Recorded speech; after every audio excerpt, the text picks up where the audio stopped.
Welcome to another episode of the Tower 26B Race Radio Podcast. I'm Joe Minsky here once again with Coach Jerry Rodriguez. Coach, how you doing today? I'm good. How are you? Oh, I'm excited. We have a guest in studio, obviously. This big lug next to us. The Mark Twain of triathlon. Oh, I like that. Coach Jim Vance. Jim, welcome to the studio. Thanks. I am a big fan of your name. Can you tell me a little bit about the origins of the name Jim? It comes from James. It comes from James. We shorten it, make it short and sweet. JM, that's the way we do it. But hey, the reason I call you Mark Twain, how many books have you written? I mean, this guy's nonstop. He's coming out with books, Jer. I know, it's amazing. Maybe he can show you the way. In a short period of time, too. He just cranks them out. Ghostwriters. That's what we call them. Ghostwriting Vance. Ghostwriting Mark Twain Vance. But Coach Jerry Rodriguez has a book coming out in a very short amount of time, correct? May? Are we talking about May? Sometime mid-year. So maybe I can go over there, have a cup of coffee. You guys just talk about book tours, Barnes & Noble signings, how your hand cramps with all the autographs you have to sign, kind of how you give out. I mean, I could tell you how to do it, but let's let you guys figure it out. Well, my friend, the platform's now there for you to write your book. Yeah. Oh, it's in, believe me, it is in the process. And, yeah, there's a lot to tell in this story. So it's just, you know what, let me tell you. How long is your book going to be? How many pages? Oh, come on, Jim. Who knows? How many pages is your books average? Let's just say mine's going to be a volume. There's not a, let's say Britannica is going to follow the Jim Lubinsky. Now that dates you. It's going to be a long one. It's going to be a long one. But hey, we got a lot to learn from Coach Jim Vance. Yes, He's been around for a long time. He was a pro athlete. Where I can really feel for Coach Jim Vance is he's a big dude that can run. Yes. And you know, I call that, we're tapped. When I was playing ice hockey, we're tapped. We're a little, crazy in the head because we just put our head down. We go as hard as we can and we don't take weight for an excuse. We just go. What's your marathon time when you were racing? What were you running marathons in? Well, I only ever ran a marathon in Ironman, so 254 was... 254. See, this guy can, and how much did you weigh at the time? Around 160 pounds. Wow. So... Oh, you're lean. I was. He leaned out. Let's just say a little more lean than I am. Maybe you can tell me during this interview how to get down to that. But you've written books on power. You've raced professionally. You've written books on coaching. You've coached an Olympian. So we'll get into all of that in a good amount of time and maybe put a little spin on it, maybe pump you up even more. So make you come out of here feeling real good. Pump that chest out. But we're live on Facebook. So all you guys tuning in, welcome. Thanks for tuning in. Sorry you have to look at this mug, but hopefully these two guys make up for it over the next greater part of an hour. So thank you very much for tuning in. And those who are listening on audio, next show, you could probably tune on Facebook and see these beautiful mugs. But we have a lot of countries that are coming on board and listening. And you've noted some countries that are on our subscription plan. These are the subscription plan countries. So at coaching.tower26.com, we have athletes joining all the time, coming in, doing the same workouts that we're doing here in Pacific Palisades, California. And we have subscribers from all over the world. So what are some of these countries that we have, Jer? Go ahead. I can say it? Yeah, absolutely. Obviously, United States, Canada, UK, Australia, Germany, Ireland, South Africa, Portugal, Poland, Philippines, Papua New Guinea, Panama, Netherlands, Montenegro, Mexico, Latvia, Italy, Iraq, Guatemala, El Salvador, Ecuador, Denmark, Belgium, Austria, to name a few. Jared, that's amazing. Taiwan, New Zealand, Thailand. You missed that entire line. Uruguay, Switzerland, Sweden. Let me tell you something. UAE. I have never been known as a reader. Okay, I don't really read things too often. We should reassess how this podcast works. I can't do math. Reading the questions. I can't do math very well. I can't read too well, but I do have the golden voice. So without the golden voice, we'd be nowhere right now. So let's look at my strengths and not so much my weaknesses. So all you guys who are subscribers from around the world, we appreciate all that you've bought into, and hopefully you're seeing the gains in your workouts.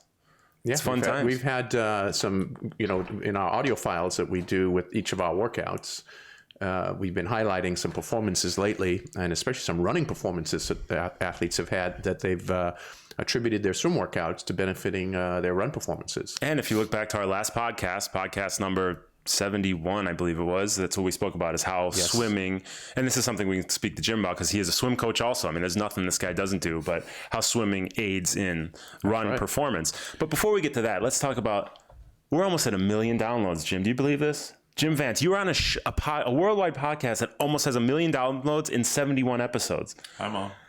You know what? Hi, Mom, and the other countless hundreds of thousands of listeners we have out there. So we're almost at 1 million. I think we have. That's not a good stat. If you have hundreds of thousands of listeners and you only have 1 million downloads, each person listen. Hey, like I said, I'm not a mathematician here. I'm a personality. I don't do math here. So we're close to 1 million. So click download, tell your friends, keep downloading. When we hit 1 million, we have a big party here. We're gonna rage at Christoph's production studio. We might blow some lights out. We might throw some chairs through windows, but we're gonna go big, and we'll all be on tape. And then they'll add to the book. So like I said, last show we spoke about how swim can benefit the run. We spoke about the new weekly Zwift workout we had going. I gave a couple sessions, and Jerry spoke a little bit about a Triathlete Magazine article that he wanted to address. So go back and listen to that if you haven't listened to it yet. What are we going to talk about today, Jerry? Well, let's go with the man, Jim Vance, and give some background on Jim, and then get into some specifics, such as we want to talk about his power, his book, Run Power. We should discuss Jim's, we'll give a little background and then we'll discuss the topics, but we want to go over his national athlete member, Olympic athlete, Ben Kanute. Yep. And then, of course, we want to get some of Jim's swim tips that he gives to his athletes over the years that he's coached, from beginner all the way, obviously, through Olympian. Well, it's a very education-rich episode. Yes. with a coach like this on. So let's get right into it. Well, one, I think we're extremely fortunate to have Jim, and I want to give a little bit of background. What'd you call him early this morning at the pool? Jim came and swam with us at the workout this morning. He called him triathlon royalty. Royalty. I mean, Jim is, to me, royalty in the coaching arena, because of, it's probably close to maybe 9 or 10 years ago where I started reading Jim's work, and I was really impressed with Jim as an author of articles related to swimming, especially coming from a non-swim background. And he had a unique approach to how he articulated the demands of the swim for triathletes that was outside of the scope of how swim coaches would do it, which tended to sort of permeate the triathlon space for a while. And Jim's unique approach, I thought, was very, very credible. And I contacted him, and we became friends since then, and obviously a great professional relationship, but we become friends. And I liked the outside approach that he had and the lens that he put to viewing triathlon swimming. So that was how our relationship started. And then, of course, Jim's evolved and grown. He's written those 3 books, right? What are the 3 books that you've written? Well, I co-edited Triathlon Science with Joe Friel, Yep. Which had a number of contributors. I wrote 1 chapter on. So I'm not technically an author, but a co-editor. And then, but I did write Run with Power and Triathlon 2.0. But those Triathlon 2.0 and Run with Power, those were done in a relatively short, within like a year or 2, right? I think they came out literally within 1 month of each other. He's a busy man. It's taken me almost 2 years to write the book I'm doing. Well, that's the thing too. Triathlon 2.0 is a book about coaching yourself to a half Ironman or Ironman based on your age, your gender, and your goals. And I would write it. It took me 4 years to write it. From the time I thought of the idea until it got published was 4 years, because I would start writing it and work on it. And then I'd reach a point where I say, it'd be great to have like a metric or threshold for each of these different levels. And I'd be like, well, I guess I better go do some research and find it out. And then I'd find it out, keep writing, and then next thing I know, I'm back to the same point. So one of the good things about Jim is that he has approached everything from quite of a scientific background, and always he's very data driven. But Jim's a former professional triathlete. In fact, top 10 in a few races overall as a pro. You've swum for a non-swimmer. Jim's background, we should have him talk about it, but I'll give some of the stats. Jim was a runner at University of Nebraska, track and cross country, right? Exactly. Yeah. And then got into triathlon, became a professional triathlete. Eventually, he's had 2 54-minute Ironman swims. He's even had a 51-minute Ironman swim at Arizona. 51 high. It doesn't 51 matter. high. Yeah, 51 and 43 seconds. Yeah, high, right. But that's elite swimming. That's swimming at the tip of the, at the tip of the pyramid there for swimming in a triathlon. And then for a big guy, you've run sub 3 hours. Yeah, a few times. This is an impressive athlete overall, and you've been able to marry that experience as an athlete with your sort of scientific background of how you think through things, and be able to put together a terrific coaching experience for your athletes. Yeah, thanks. It was a great career, and I was very lucky. Timeline and the explosion of new technology tools. So I was always looking for an advantage. it's one of the things when Ben Kanute and I first sat down in October of 2016 after the Olympics, he says, he started talking, and I said, look, here's what we're going to do. We're going to give away all your data, which was kind of different. And he's like, okay, why are we going to do that? I said, because everybody's hiding theirs. And then new technology companies are going to, I like that. Yeah. New technology companies are going to come around and come to us first because we're the ones who do that. And then that's going to give us, an advantage over the competition because we'll be the first to use those. And a smart businessman. Yes. Let's add that in. Yes. Yes. So, I had seen that advantage in my career, like having power meters, learning about power, learning to understand and training, not really training by numbers, but using numbers to judge training and what's successful, what isn't. And I think that's probably the missing thing. I think people think about numbers. Well, you have to be a robot. It's like, no, the numbers help you learn. They about help, yourself. but you were also a coach that I remember when we started interacting, you were very open in sharing what you were doing. Mm-hmm. I came down to San Diego to visit with you. You came up to Los Angeles, and mm-hmm. we did that a few rounds and mm-hmm. learning from one another. Yeah. And I enjoy that type of experience with coaches. I mean, that's truly a good professional mm-hmm. experience. So sure.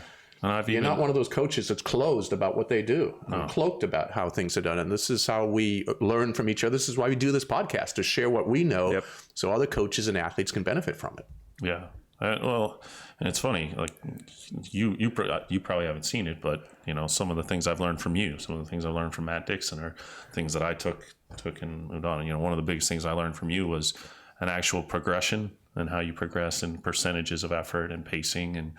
And I really took that to heart. In fact, I just kind of put my own spin on it. And I try to tell all my swimmers, we got to romance the body, romance it into performance. You don't just, go in for the kiss right when you meet the girl. You got to gotta watch out in school though. Everybody's wearing the Speedos. You gotta watch out how the terminology. So you keep a little lid on it, but romance is fine. I'll take it. Yeah, it's good. And start using that more often. So it was great to come and learn from you, and and see that and apply it. And it's just been a refinement of things and principles, and and then experimenting. I think that's probably the biggest challenge facing a lot of coaching is just staleness. Not really trying new things, not being willing to learn new things. Those are some of the things we talked about when we visited back then. Mm-hmm. So let's talk a little bit about Ben Kanute, mm-hmm. your athlete, and then Jim will go over. We'll talk about some running power. Yeah, let's talk about running power. But what's up with Ben? Let's talk about how you guys met. Let's tell a little bit into Ben a little background here. Sure. Well, Ben was a 2016 U.S. Olympian. He was the 70.3 World Championship runner-up in 2017 at Chattanooga, and fourth the following year. And this past year, he got kind of blew up a little bit on the run, but got 10th, went for the win, just didn't happen. So, how long have you been coaching Ben? Since right after the Olympics in 2016. But the way I would describe it to a lot of people, I've known him for so long, because when he was a junior coming up through the Multisport Madness team, I actually coached his coach, Adam Zucco, who's one of my business partners in coaching Superfly. And so I got to know Ben back then and knew his family a lot. And, so it was just kind of a natural progression.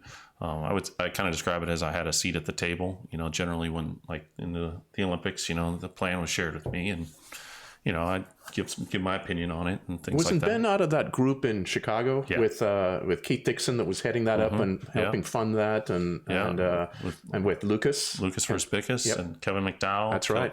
Kelly Whitley. So great. An amazing group. Right. It's such an anomaly in sport. It's kind of like pick a village that produces professional soccer players type thing. So it was pretty cool. So we started working right after the Olympics. He wasn't very happy with where things were.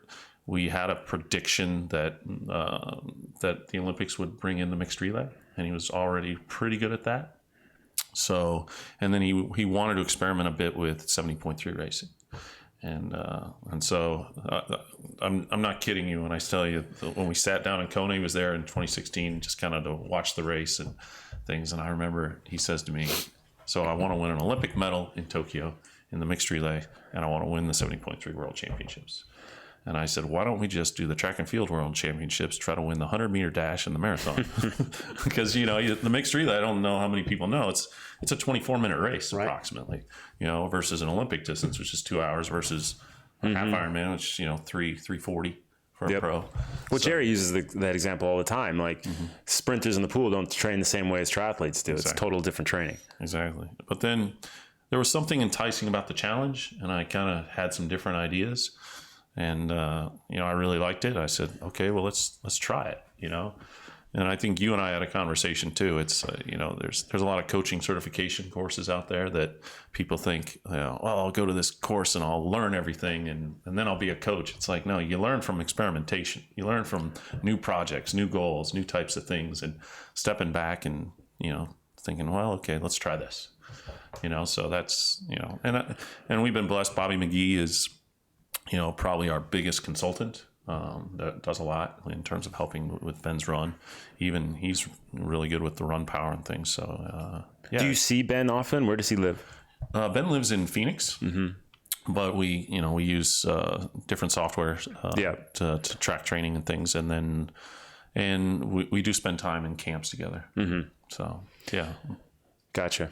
So let's get back to when I'm reading a book right now. It's called Running on the Edge. And they talk about, did you read this book, Running on the Edge? It's about Bob Larson and how he came up and how important it was in training with groups and, people running together and people doing this. So when he was back in Chicago training with this group and now he goes out to Phoenix, do you notice any difference in the way he's training, or do you have him training with athletes out there in that area? I know there's a few pro athletes out there. How do you approach his training? Is it all one-on-one? I mean, is it all individual? Do you have him running with people? What are you doing with him in that respect? Well, Ben's very mature. And when you have a goal set like he has, that's very diverse, you're not really going to find a group that matches. So most of his training is by himself, believe it or not. With guidance from me about how the sessions should go when he's there in Phoenix. When he's in a camp with me, it's pretty easy. And we do try to bring some people in, but Ben.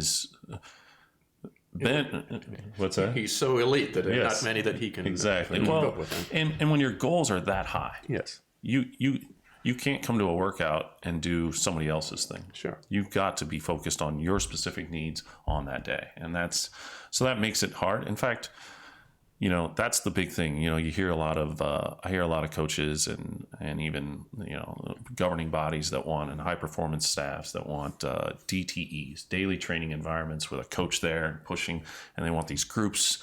And I'm always like, we're actually against that because I don't think when I have a mass of athletes of different varying abilities and skill sets that I can effectively deliver their needs at the same time. It's really, really difficult, especially when the groups get to 6, 7, 8 plus athletes.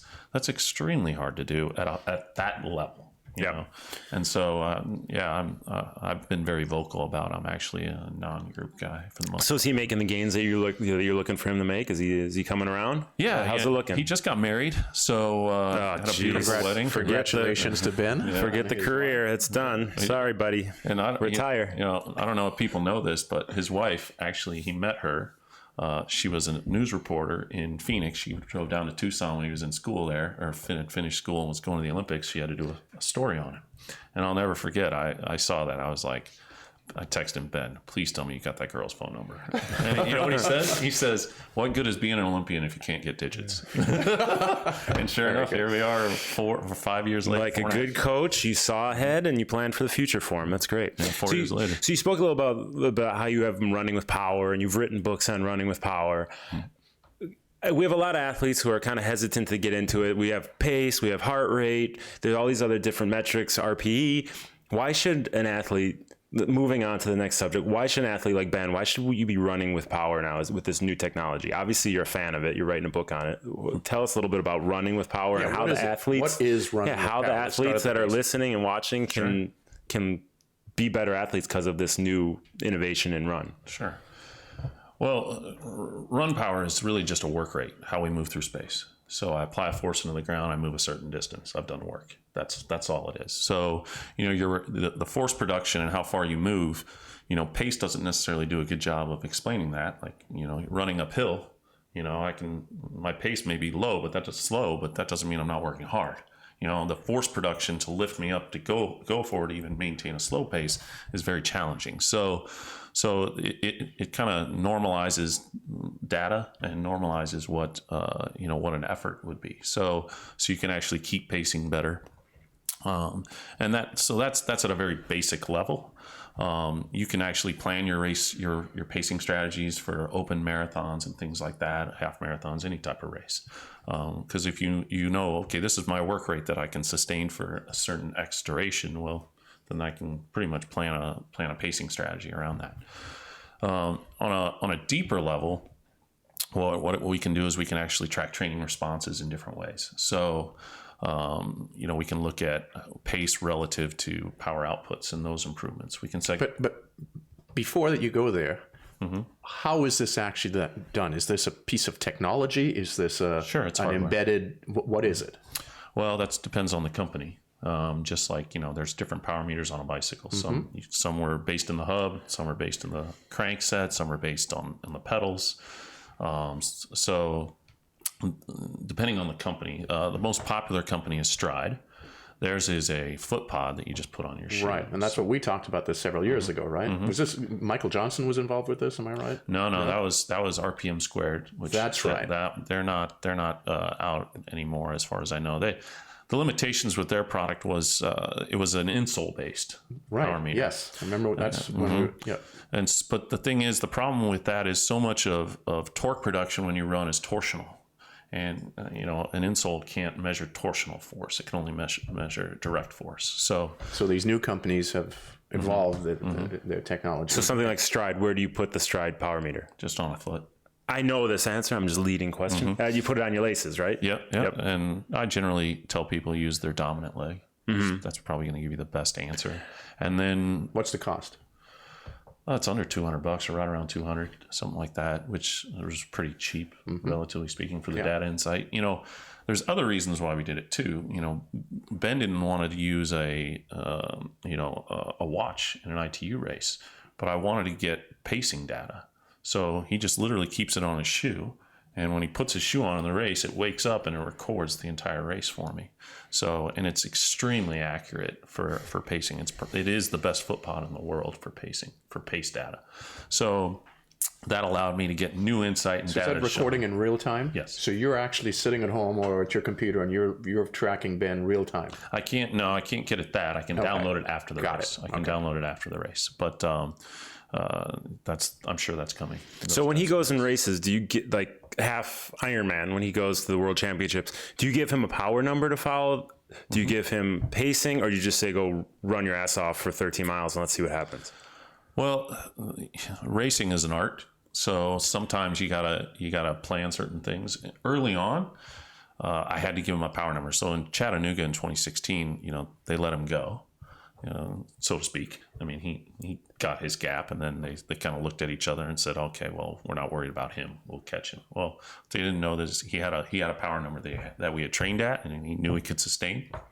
And so he performed really well with that, and only got caught by Javier Gomez.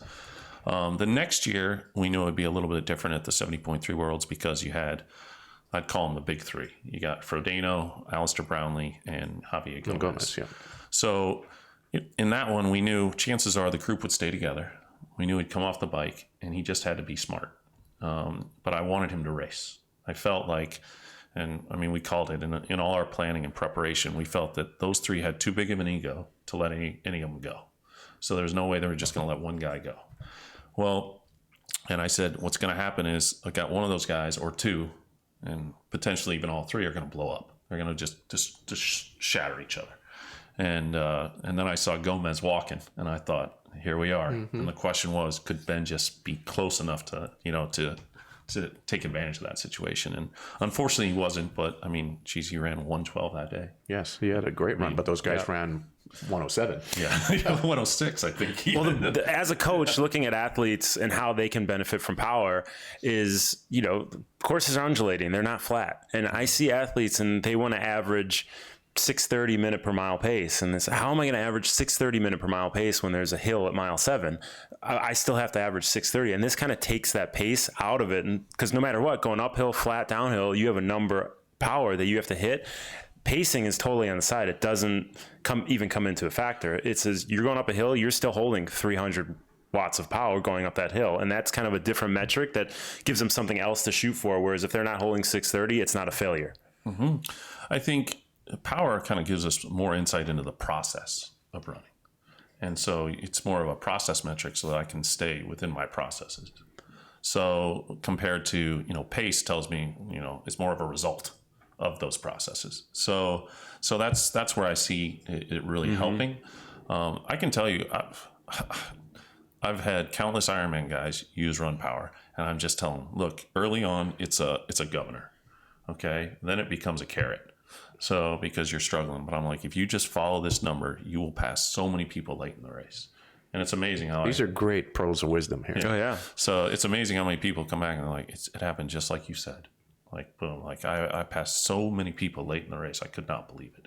And so, I had 3 athletes in Kona last year. I had 4 age group Ironman athletes. 3 of them were in Kona. So, I think that says a lot in terms of how things went. So, it was, look, and it's only getting better. New metrics are coming out, the book. And that's why I like something like Stride. It looks like they're always innovating. Every couple of weeks, there's a new update in their power center and more, metrics and workouts you can get. So like you said, it's evolving and it's still very young and just relative. When did you write your book? What was that published? 2016. Running with Power, 2016. And that was one of the first, educational pieces on running with power. There wasn't really much out there before that. So it's new and it's advancing pretty quickly. It is. And I think, we can dive into however much we want to dive into it in terms of the numbers, but, for a general person, I think,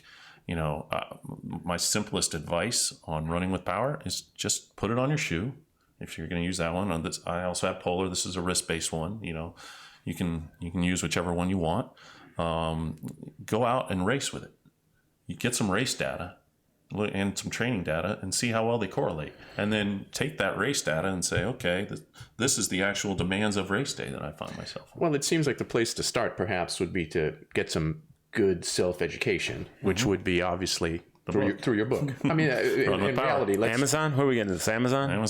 Running with Power. Amazon. Whoever sells it, go buy it. Let's start with that because that would give good foundation for how to then interpret the data and how to use it and so on. So that'd be the place to start. And then that can get then integrated into one's workouts and certainly one's races. Yeah, totally. So you want to get it. Jim's a swim coach as well. And this is, a triathlon podcast with a swimming focus.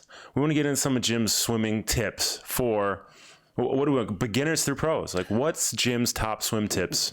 Well, yeah, let's do that. But Jim, you've really evolved over the years. I mean, it's really it's sort of seen like a rose, and now he's blossom. He's blossomed. Yeah, he's blossomed. Really, just don't fall off too quick. All right. No, it's really been wither and die soon. Come on. I don't know if that's all right. He's blossomed. He's forever blossom. Jim has a way of taking something that's beautiful and you're watering it down. It's the story of my life.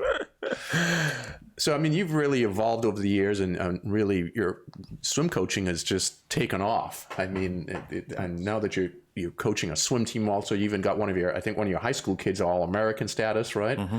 And what's changed for you? Has anything changed in those years? Well, the first thing that changed is I actually resigned from coaching high school after 5 years, but just too many demands on the table. Right.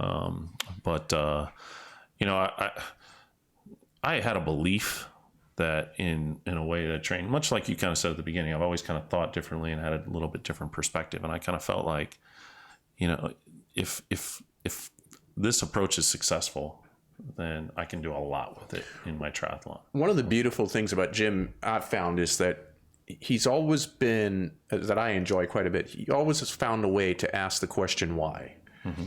Why has the process been done this way from my running coaches? Why are swimming coaches doing things this particular way? Mm-hmm. And then you've gone about and then extracted your own perspective, your own athletic history, your own coaching experience and come up with your solutions and your methodology, right? Yeah, well, look, you're never going to get ahead doing what everybody else is doing. You really aren't. And that's been the thing. That I think I've mentioned the story. I told Ben in that meeting we first had, and why I said, we're going to give your data away. And why? Well, because new technology is going to come around, and we're going to get an advantage. And people aren't going to be willing to adopt it. If you're willing to adopt it and let me really learn and maximize it, we'll maximize and we'll get that extra percentage that we need, especially at that level. And I think when he came to me, he was like a 410, 1500 meter runner, and now he's down to about 353.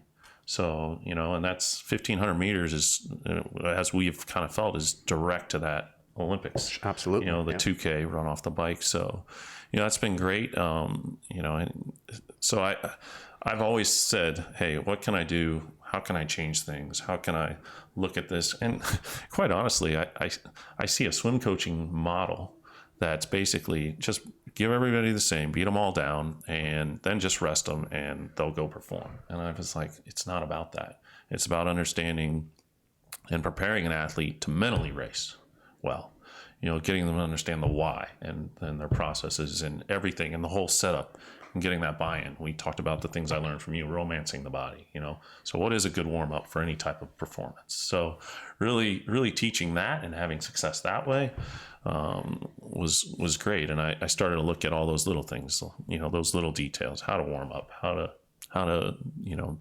execute on certain things. Is there a differentiation for you between a beginning athlete, a moderately seasoned athlete, and say a professional athlete like Ben, and how you approach any of those methodologies?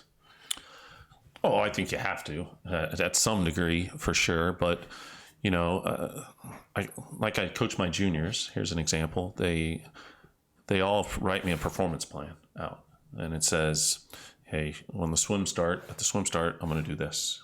At the core of the swim, I'm going to do that. At the finish of the swim, I'm going to do this. T1, same thing. Bike, start, core, finish. Run, start, core, finish.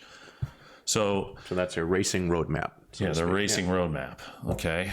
Now, so I get that. I get, and it's really just cues and processes that they're going to execute, a checklist that they go through. So I try to have that, my Ironman athletes, we go through a whole race plan from the time they get up, and maybe it's not as, in draft legal racing, you've got to have just some cues and processes that you just got to stick to because it's so varied. I mean, the variables that happen on that are a lot different than, say, Ironman, where it's more about you and your pacing.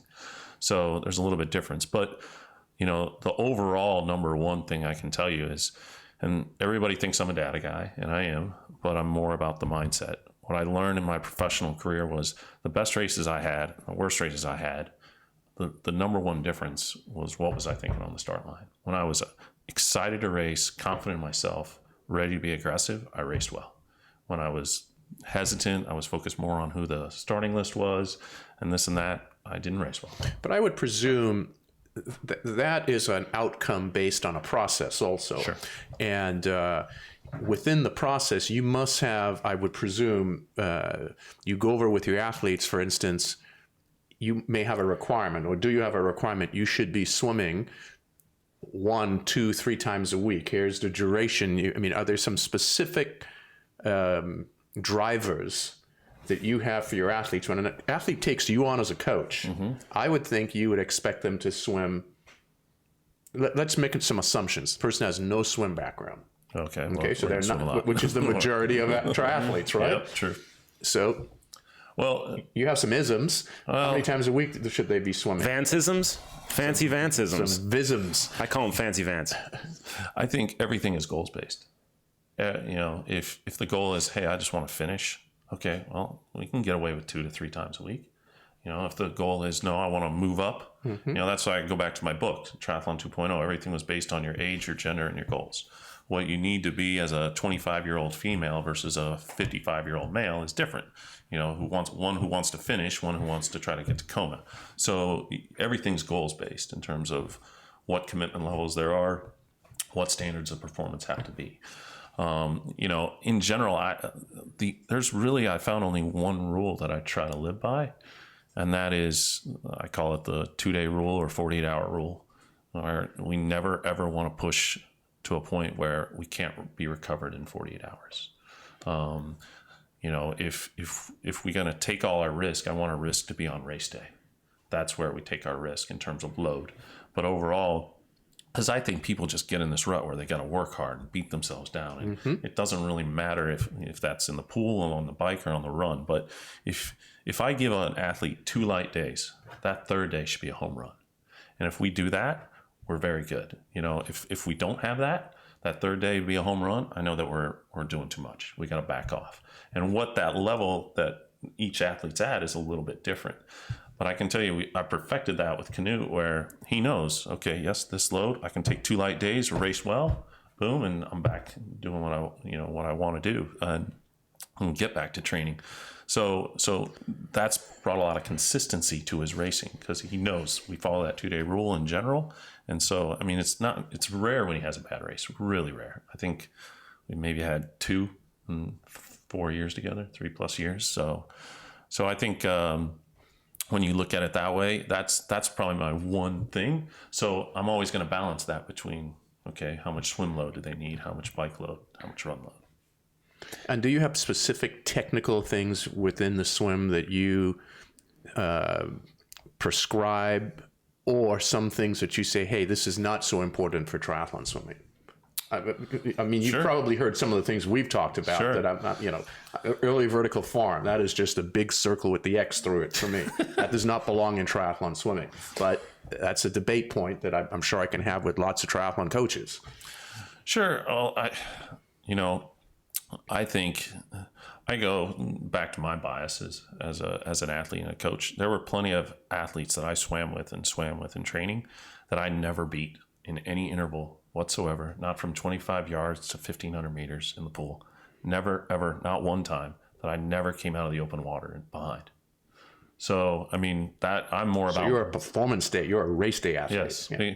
And why? Well, I didn't grow up a swimmer, so I'm not the best at flip turns, but I can grind it out, there's a carrot there. There's, so I'm more about mindset in the water and overcoming than I am about really anything, So when I go back to that mindset on the start line, it's as much about, okay, what is the athlete focused on? Let's give them a process. So let's take a beach start, for example. So a beach start, I have the athlete start on the sand, wherever they want to start. And they're going to warm up. Their warm up is going to be after they've gone through certain things. That now they're starting on the beach. They're gonna attack the water, and they're going to count their steps from the time their foot first touches the water until they realize, okay, now I can start swimming. And they're going to refine that number, and they're going to test it here. They're going to test it here. They're going to test it there. And they'll go through maybe 5 to 6 of those. So they feel confident in their number. Now, when the gun goes off, they're not worried about anything. It's attack the water, go through their steps. Process driven. Yes. Yep. Boom, boom, boom, swim. Immediately puts the more hesitant people behind them, gets them on better feet, gets them better every opportunity. So for me, I'm more about the approach to open water than anything else. I feel like, and I tell my juniors, like, okay, they just hand me that performance plan we talked about. I'm like, great. I set it aside, tell them first buoy. That's all I want you to think about now. I know that once you get there, everything will go well, but first buoy. If you can't be first, you be second. You can't be second, you be third. But by God, get your ass to that buoy. And then all of a sudden, now they've gone through this, they're focused here. And it's amazing too. I find when athletes get there and they've in that first buoy, it's like this mental momentum. Now they recognize they've had a good start. So now they're positive about the experience. Now they're expecting more. They're excited to be in the race. So now this confidence shines. Like, no, I'm here. I'm making this happen. So, and then they have the next carrot to look forward to, because you've set the next stage, I presume, from after you've turned the buoy 1. Here's what you do. Absolutely. Yeah. And I think so many athletes are worried about the technical side, which there's a time and place for that. Today, well, it's a big focus. I mean, everyone wants that swim lesson because they're going to find the magic technical thing that's going to make them better. But being present, I think, is always part of it. Like today in the pool with you, I was thinking, and I'm like, okay, I'm really got to work on my timing here. My timing and my stroke is everything. And I was like, if Jerry's watching my stroke here, he's going to probably laugh because it's different every interval, So, but I was experimenting. I'm in my process because I'm still getting back to swimming. So, I think there's that, and for every athlete, it's going to be different. Again, it's goals based, but I've seen plenty of bad, poor strokes that have beaten me. I've seen plenty of really good ones that I'm like, you should be way faster than you are. Right. And I tend to find that is more the mental side of things. And, I coached one of the All-Americans. I coached Riley Ferguson. He's a really successful swimmer now at UC Santa Barbara. I think he went 19.4, I want to say, for the 50 free. I had 50 free in 19.4. Yeah, it's moving. This past year, last year, and he was the one. He got fourth at the California State meet, and you and I had talked about that on the phone. And he just blew his turn in the 50. Just broke out way too soon. And I also had this young man behind him named Ryan Arms, whose older brother Eric Arms is in the Podium Project. Ryan was a year younger and not quite as fast as Riley, but they're both water polo players. And in front of the whole team, I said, okay, Ryan, you're going to race Riley for a 25. Who's winning? He says, Riley. I said, okay, I'm going to take this ball. I'm going to throw it 25 yards out there. Who's getting it? He said, me. I was like, but you just said he's faster for 25. He says, I don't care. I said, that's right. Because the mentality, I took your mindset and focus off of Riley and Riley's ability and put it on the goal. And then when you focused on that, you didn't give a damn about him. So I'm going to move your mindset, because that's the essence of everything he has said so far. Levinsky, this gym, is about really mental preparation for race day. Race ready. But I want a technical. I want a technical answer for you. Are there any technical things that you try to have your athletes focus on the swim? Sure. In training sessions that then perhaps are obviously carried forth onto a race, or are they? The initial question was, are there some that you stay away from? Sure. Probably the number one thing, I just try to keep it simple. When I first started, I believed in length, pressure, and direction. Stay long, build pressure, just pressure on your palm. That's your anchor point. Send your force in a direction that helps you. That's pretty simple. 3 things. Yeah. This is the beauty of simplicity. Keep it simple. You usually keep it to 3 things or less. Yeah. One more time. What is it? Length, pressure, direction. And for you, it's alignment. Tautness, alignment, propulsion. Yep. And so those are the things I was thinking about today in the pool. But alignment and tautness kind of go together with length. You can't be long and not taut. Right. And you can't be out of line. Propulsion. Yeah, exactly. So a lot of the same things. I think probably if I had to give one tip to people that I tend to find, I think most athletes, you even said it today on the deck. You were like, we're not up at the surface of the water. We're slightly down. It's just that little bit of putting the wrist below the elbow so that you can actually get power and force. I don't call it early vertical forearm. I just say, get your wrist slightly below your elbow. Wherever that is, you're probably pretty good. So that along with length and length, pressure, direction. There you go. That's your T-shirt. That's what I was going to say. Love it. When you write your book on swimming, it'll be called LPD. I do have another book planned. As long as, fingers crossed, we have an Olympics. And then also if, Ben is successful, I plan to write a book on his data and say, here's how we did it. I think, I think that's how people learn. I think that's kind of, I like I said, when we first started, I really was excited about the goal and the challenge of doing it. And we've done it. And you're also an intellectual coach. You enjoy process. You enjoy thinking about the process. You develop the process. You're not a follower. That's what I always admired and respected. So, also a lot of retired pro athletes just rest on their laurels of being a pro athlete. Like come be my coached athlete because I was a pro, and you didn't do that. You've progressed and you've got gained a ton of knowledge, and you've advanced that knowledge, and you're always experimenting with new things. So it's fun to see that, and it's fun to see how far you've come. So let's keep building. Yeah. So could you give us a little info on our audience on how your Zwift ride? Oh, we're doing the Zwift ride, 5:15. That's tonight. These weeks are flying by, Jer. So we've done how many? Just 3? 4. We're going on to our 4th week. Okay. They're going great. I mean, we're getting 60, 70, 80 rides per week. 5:15. You can't please everybody, Jerry. Everybody's complaining, hey, I need it this time. Jim, we can't just bend over backwards for every person. 5:15 Thursday nights. If that becomes successful, so that's 5:15 Pacific time. Pacific time, California. I don't care about any other time zones. Anybody can join. Anybody can join. As long as you have Zwift Power Meter, you're on there.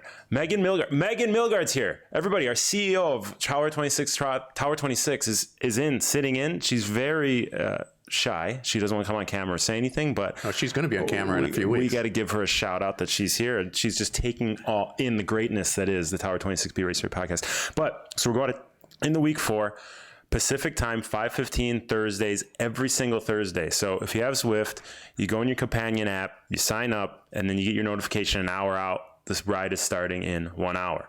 If we make this ride successful, Zwift likes what they see, and they're already liking what they see. I'm telling you that. Right. We can get more rides on the schedule. We have to make this one successful. So if How you're do we in measure success? I don't know, Jared. We'll get measure Zwift success? on here. It's so many weeks with so many more the athletes. merrier. They already have success that they're associated You know with me, I Tower like to quantify this 26. sort of stuff. I know. But there's associated with Tower 26, it's success. I'll tell you that much. But we make this successful. I don't care if you're in Cambodia and it's 2:30 in the morning at 5:15 here. Get your ass on the Get out of bed, get on the trainer, ride for an hour, and then get back to bed. We want to make this successful. So in Cambodia, when it's 5:15 p.m. on a Thursday, we can have a ride for you. So we got to make this one big. I know Vance is getting all his people on the ride. Milgaard's going to be on the ride tonight. Christoph's going to be on the ride. So we have all these people on the ride. Your wife is going to be on the ride tonight. She's going to be on tonight. So we're getting all these, but it's going really well. It's triathlon focused. I make these rides built into our season-long progression, so we're in our foundation phase. But you're also going to get a lot of race practice within that. So we're working a lot of different cadences. We're working a lot of different efforts coming out of other efforts. So when you get on a race course, we've built you into it correctly, and you're race ready while staying in. So I don't the really have to be foundation too phase. sophisticated with bike knowledge. You don't have to be anything. Okay. You just need a threshold. You need a trainer with either power on the trainer or power on the bike, and you're good to go. I lead you through the workout. I put in some comments as to why we're doing certain things, so it's educational. And then I put in a couple comments to give my lighter side. I keep it light. But the really cool part about it is, and I get off stoked every week, and my wife, Megan, is sitting inside, and I come in and I'm all jacked up because you really get the sense of community when you're on there. There's athletes speaking to each other. Then right after the ride, they go on the Facebook or whatever and start talking about what a killer ride it was, and how, they're using the hashtag Jim's trying to kill me. And that pops up everywhere. But it shows that they got a good workout and they're having fun while they're doing it. So that's 5:15 every Thursday. 5:15, go on your time. Zwift companion app, Pacific time. And I know I've gotten a number of emails directly to me from our subscriber audience, and in fact, past subscribers who want, to your point, Jim, times in other zones and so on. Like anything else, we need to start with this specific time slot. We need to build it out. It's being built out. Yep. Once I understand, and I want from Zwift specifically what the criteria is for success. Well, you know who knows people at Zwift? Jim Vance. So I think we know a couple of people too. So once we get that, then I think we will then go to the next step of adding in sessions. And of course, those sessions, remember first, we're a US based entity. So the sessions are going to be primarily initially for our time zones. And I recognize I've gotten emails from actually South Africa, so not quite Cambodia, but some folks in Europe and different European countries and so on. So we'll get to you. Not that we're ignoring you, but we need to build this out carefully. But that's what's cool. It brings the world together. You look at all the different flags from all around the world, and I couldn't be more honored to be heading up this ride. So let's keep going with it, and I'm having fun. So we have one topic here I want to push into the next podcast, which is, and thank you guys for sending in one of our a question regarding swimming pulling with no pull buoy. So let's push that out to another podcast. And then you've got our bags. You said you were we have our bags available on Amazon. So Jim, here, model this bag. Put this up. This is our new bags. They're available on Amazon. Swim gear bag, all your swim gear in here. Name tag. Right? So you know it's yours. Name tag. I don't have my name on there. People are always trying to steal this thing. This is my 4th bag. They've all been stolen. Keep all your gear in there. So that's our swim gear bag. And then we also have the transition backpack. Amazon.com. Just type in Tower 26 swim bag or transition bag, and you get it right here. It doesn't come with toilet paper though. I keep that in there all times. Here, I bring this bag to the track for our track workout on Friday morning. And one time the outhouse didn't have toilet paper, so I wanted to be prepared for all of our athletes. So I brought toilet paper, and actually there's hand sanitizer in here too. Because I have a guy, Tom Eska. I used to run with Tom Eska. See? Hand sanitizer. Brought the hand sanitizer. Oh, you have all the strength bands as well. Who knows what else? This is like a magician pulling things out of it. Tom Eska one time. Tom Eska, he got me in the triathlon back in Chicago. His nickname was Stop and Sock because every time he'd go for a run, he'd come back with one sock missing. Because he'd have to stop and do his business, and then he had to clean up somehow. He used his sock. Oh, let's move on. Stop and Sock Eska told me, hey, you got to carry toilet paper everywhere. So I take care of my athletes, just to say that. All right. Are you doing the wiping too? I didn't think of that, but you know what? If they need it, I'll take care of them. Who would really take advantage of that? Chase Whitman. That guy. He wants me to do everything for him. So well, the guy is all over our media lately. Chase Whitman. If any of you guys have seen our ads on Facebook, he's the guy. He's the sexy beast getting out of the pool, and the comments under this photo are only female comments. Female comments. Hey, I don't have this guy swimming with me in BFE Wisconsin. If I had somebody there, I wouldn't miss a workout. Somebody that looked like that. His head is big as a pumpkin right now because he's reading all these comments. So we have to do something to bring him back down to earth. What are we gonna do, Jay? Pop that thing. Let's get on the workout of the episode. Be a nicer guy, by the way. Is this speak for yourself. So, is this the workout we did this morning, Jared? No, this is not the workout we did this morning. But to Jim Vance's comment earlier, this is a workout we did, I believe, a week or two ago. Our subscription members received this. Go to coaching.tower26.com for the workout of the episode. You'll get all the videos and audio there and all that stuff. But if you want more detail, coaching.tower26.com. That's our subscription site. Jim, I'll let you look at what the workout is, but Jared, if you want to describe what we're doing for the workout. Yeah, so once you get to our coaching site, the coaching.tower26.com, without all the detail here, we sort of bifurcated this workout, 2 segments to it. One, we had a warm-up category with 3 warm-up sections to it progressing, and then we went into the main set, and this is what you were talking about earlier when you came to visit us, and I came to San Diego, and we did that a few times.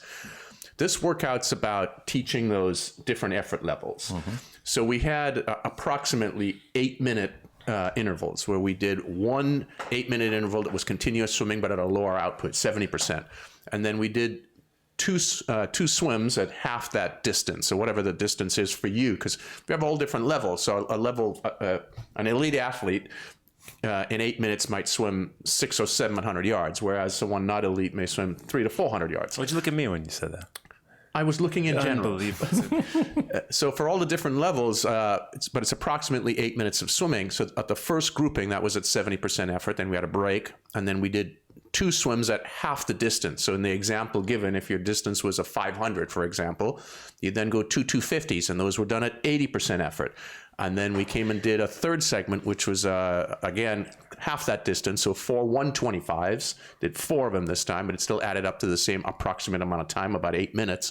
And then we went up to a higher heart rate output. So we had 3 different effort levels, 70%, 80%, and then 85 to 90%. And then we bracketed that, and we did that 2 cycles through for our main segment. But all the details are on the website, the effort outputs, how much rest to take, how to do it, and of course, for you guys that are on our plan or looking to get a free trial to the plan, we have videos that accompany it and an audio file that goes with it. So, Jim, when you're dealing with running with power, do you do the same thing with percentages? Do you say, okay, I want you to be at 70% of your critical power, and then you give them your longer run based on that? Is that kind of how you do it with power, or what's the protocol for running with power and efforts? Pace is the same thing. Paces are marathon, half marathon pace. Is that the same thing you do with power? Sure. Well, I try to start with what's the duration intensity that we're really training for. Yeah. Do everything based on duration, and then I'll calculate that out for So you athletes. give them an exact number. Hey, here's 70%. I try to give them a range. Hold it there. Try to give them a range. Because the thing I see at the track when I'm coaching these athletes on Friday mornings at 6:15 in Santa Monica. So if you're ever in town, come join us at the track. You had a big workout last week. 27 people. 27. We're getting 30 people. We're getting all different speeds from 12 minutes per mile all the way down to 5 minutes per mile, 4:45 per mile. So speeds of all different abilities. 30 people out there. It's great. But I find that a lot of these athletes have never been trained to run the way we've trained them to swim, with their percentages of efforts. Mm-hmm. Well, and that's the beauty of it. In fact, the athletes that are on our swim plan are now adopting that methodology and the ability to marry what we talk about, be able to marry an effort to a yield, a performance time, to a feeling. What did that feel like? What was the effort and what was the performance outcome? And now able to carry that forth to your run workouts. Yeah, and that's how everything. The ones who are not swimming with us at your run workouts, those are the ones you mentioned that were having great difficulty. Yeah, they just fall off like that rose.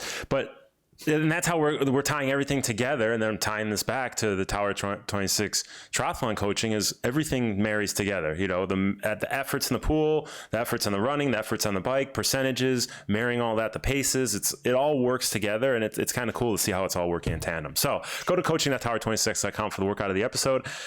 We're going to get to the questions of the episode now. And if you can read, I would love for you to read one of the questions. Because the first, go write us contact@tower26.com. Now, this is kind of a conflict of interest. That's why I'm going to have you read this one here, because Pam Goodley is my athlete. I coach her as a triathlete. So if I read the question, I think it'd be a conflict. I might throw some extra verbiage in there to make her sound, I mean, she's an amazing person, but even more amazing than she is. So Jim's going to read this one. This is a long question. You want me to read it? I can read it. I get through them pretty quick. Hi, Jerry. I took the U.S. Masters swimming courses for level 1. Now, here's the thing. When you're reading these questions, big time inflection. Jerry, I took the U.S. Masters level 1 swimming certificate. I'm not going to tell you how to do my job, but little inflection in that voice. Little inflection. Welcome to Jim Levinsky. This is elite level announcing right here. Jerry, I took the U.S. Masters. Okay, now we got to bring up the volume slightly. Jerry, I took the U.S. Masters swimming courses for level 1-2 coaching and the adult learned swim certifications. Here are my thoughts. Masters level 1 and 2 certification, 1 day in a classroom setting, solid information, but crazy that I could be, and now am, a certified coach for Masters after just a few hours. I agree with what you had said about getting years of experience on deck with highly experienced coaches. Adult Learn to Swim certification was that I liked this course and found it much more valuable than the other course. We spent a few hours in a classroom setting with lots of interactive training. We then moved to the pool for practice, simulating the teaching of fundamental skills such as putting one's face in the water, treading water, floating on front and back, and building skills to enable eventually being able to swim a lap. The program is supported with great material in an online toolbox and an active Facebook group where certified instructors can share experiences with students and ask questions about how others would approach some challenging situations. I gain a new perspective for the horrific fear some face of just getting into a pool, much less putting the face in and trying a stroke. I hope to be able to have time and insurance to put my certification to work at some point in the future, as I think it would feel really gratifying to be able to help people have some confidence in a pool, be safe, and maybe enjoy swimming. Thanks. Good. That was good. I'm wondering where the question was. Now I'm worried. So Pam thanks for sending this in. This is in response to a question prior that Pam had about coaching certification that we answered. And this is leading into an upcoming podcast that we're going to do. I'm finally going to do this on coaching certification that I've been talking about for a long time. And you alluded to this earlier. This is a problem in our sport from my perspective. And the mere fact that you can just go take a course, sign up for a weekend course or a one-day course, and a few hours later you are a certified coach, and then you're able to hang your shingle and have athletes come to you and you don't necessarily have any experience. That is a problem from my perspective. So we're going to go through in an upcoming podcast on what should be done about that. But we always like hearing from Pam, so thanks for writing in again, Pam. Next question is from Jenny Laser. Can I do this one? Is that okay? I want to learn from the master. Hey, Jerry. She leaves out Jim, so she's just speaking to Jerry on this one. It just happens. I'm just the little guy in the corner over here. Hey, I'm wondering if you guys could cover swimming zones. Now, if Jenny was listening earlier in the show, she doesn't need this answered anymore because we already spoke about this, but I'm going to keep going. I heard a lot of words tossed around to describe the correct zone to swim in. 80% Ironman effort, half Ironman effort, Olympic pace, EN3, SP1, etc. I understand the term. Know what that means. She's just putting letters and numbers together at that point, I think. I understand the term zone is used to target heart rate range and more specifically physiological response. But physiological, that's a tough one to say. If you're just reading it for the first time and you see the word physiological, before I read it, I think, am I gonna be able to say this word? There's certain words like that. You look at it, you're like, oh, I can't really say this. But then it comes out. You did it. Like what? Like There's, believe me, there's shorter ones than that. I can't. But heart rate is impractical in the pool. Most swimmers default to pace zones since they correlate well to heart rate zones for the intention of the workout. When a test is prescribed, such as 100,000 TT or 10 by 100 on 10 seconds rest, how is it used to establish zones, or is it used just to observe progress? And why use half Ironman pace as a benchmarker if pool swimming and ocean swimming are so different? That's it. Jenny, thanks for the question. This is an interesting question, and we've answered this by how we deal with our programming. And we tend to use percentages, and they can be of maximum heart rate, or generally they are effort percentages based on what we're trying to extract in a workout, to your point. The thing is, I think it's gotten extremely complicated, or it can become complicated. For instance, these are some examples of EN3 and SP1. These are two examples. I have no idea what that means, by the way. Do you? Endurance zone 3? Yeah. So I'm uncertain. And then there's some coaches who've used zones differently. Zone 1 might mean zone 1 through zone 4, or even zone 1 through zone 5. Some coaches have flipped it where for one coach, zone 1 is the same as zone 5 for another coach. So I've seen all sorts of variations of this. So what we've done is we've stuck with percentage efforts. It's how we've dealt with it, and we try to keep that consistent in all of our coaching, swim, bike, and run across the board. To your specific question regarding, or your comment regarding heart rate in swimming, I don't think it's that difficult. That's simply old school. We can go real old school. Finger on the right there, 6 seconds, multiply by 10, and there's your heart rate at that instant. Okay. So I don't think it's that difficult to get a heart rate when swimming. So it can be done, but we typically we do it. We allocate all of our sessions with effort levels, and they're typically a warm-up effort level, which is what we call not a hard stroke. There's no percentage assigned to it. And then we have that 70 to 75% effort, that sort of 75 to 80% effort range, and then what we would call then the upper aerobic range, which would be, for some athletes, could go as high as almost 90% of maximum heart rate. So those are the sort of three, if we assign a zone to it, how we do it. And then we have that anaerobic level, or the area where triathletes don't really like to go to too often. And that's built in. All of these are built into almost all of our workouts. That's how we assign it. And I'm sure. And it sounds like Jenny's a seasoned athlete. It sounds like it, yeah. So, I mean, you have half Ironman run pace, you have 10K run pace.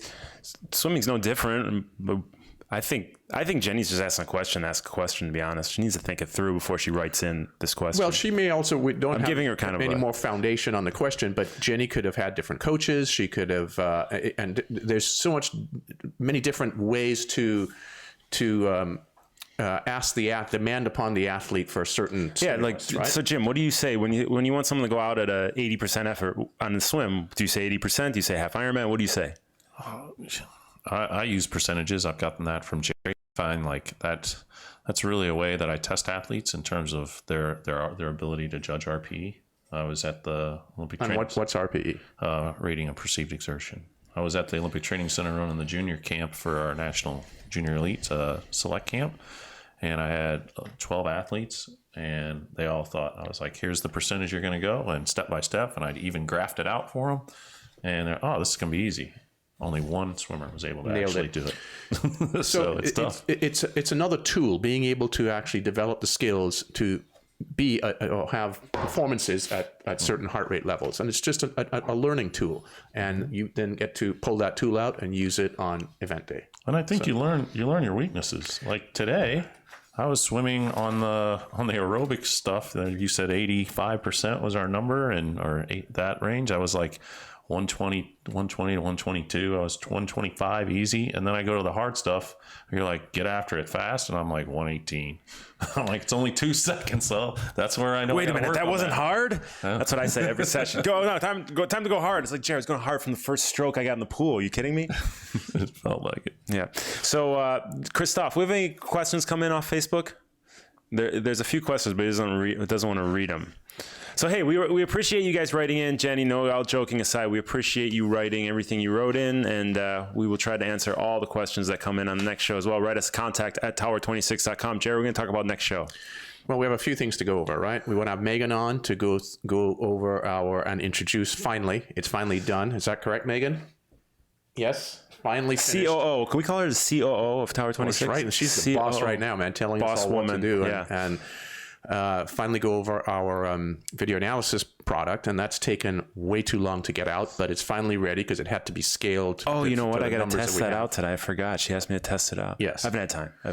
So we'll do that in our next episode, and we'll go through how that gets integrated into our tautness alignment and propulsion analysis, and then how we want it done when you send in a video to us, and how it'll get processed and so on. So we're going to go through the detail of it, and then what the output is going to be like to you as an athlete, and how you can use that output. In other words, bottom line, how does this help you become a better triathlon swimmer? Well, there you go. We got it all mapped out. Be a couple of weeks, but who knows? A couple of weeks, I could not be. I could be at the hospital. Got a little baby on the way. Who knows when it's going to be? Vance's sister's having a baby right now in Michigan. Yes, she is. You know, it comes full circle. Hey, Liz. Hey, Liz. She's watching us. As she's in labor, she's watching us on Facebook Live. She's bored. We're sending some positive vibes to Liz. And, if I'm out for a couple of weeks, Vance can fill in. And Milgard over there. Meg, she's so shy. How are we going to get her on? Oh, she's not going to be shy once she's on. Look at her. She's sitting in the corner over there. She's almost as shy as Christoph. But, hey, all you guys, thanks for tuning in. Remember, what did the book say? Running with Power and Triathlon 2.0, Triathlon Training 2.0. Go to Amazon, buy them. Learn about triathlon, learn about anything you want. And is there any way that these people can contact you? CoachVance.com, or I'm on Instagram, just Coach Jim Vance. CoachVance.com, Instagram, Jim Vance. VANCE. Fancy Vancy. That's what we call him. Hashtag Fancy Vancy. So all you guys tune in. Thanks for telling your friends. Thanks for tuning in on Facebook Live. And if you want to re-listen, we will put the audio file up in a few hours. So thanks a lot for it. Jerry Rodriguez, Jim Vance, Christophe Balestra, Christelle Balestra, Megan Milgard, and everyone else who's in the room. This is the Tower 26 Be Race Ready podcast.